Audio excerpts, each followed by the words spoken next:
Uh, Hi, I'm Gus. I'm a stop motion animator based in the UK, and today I thought I'd do a little look through Nick Park's Wrong Trousers, Wallace and Gromit film. The last one I did of these was a few years ago, and it seemed to get quite a few views, so I thought it'd be a good video to kind of pick up from, because in the last couple of years I've been working down here in London on various stop motion projects and such. So yeah, let's make a start. We're going to start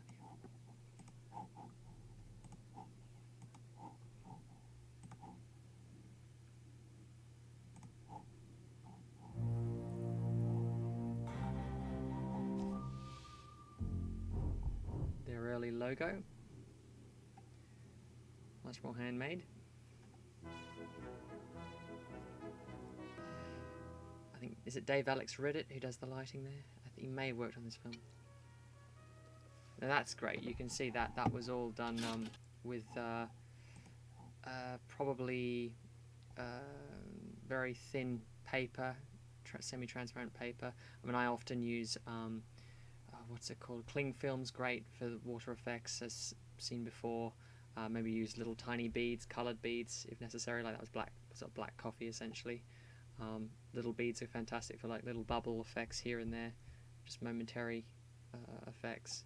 It's very simple, very simply made, and it just looks fantastic when you do it through that. There's a lot going on there, as you can see.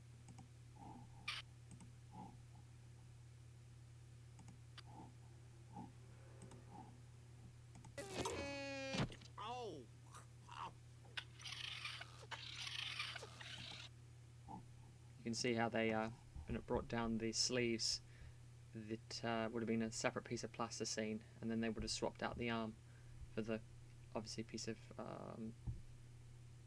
and then we swapped out the arm and then had the piece of plasticine there.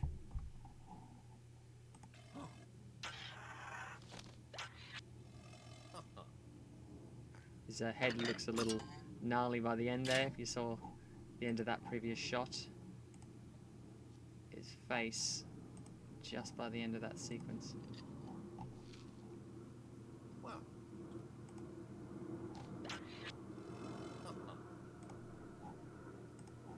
That doesn't matter, it's fine.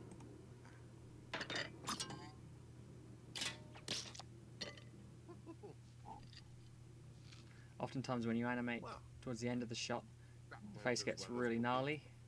You can see here, at the start of this shot, this face was not quite as gnarly as this.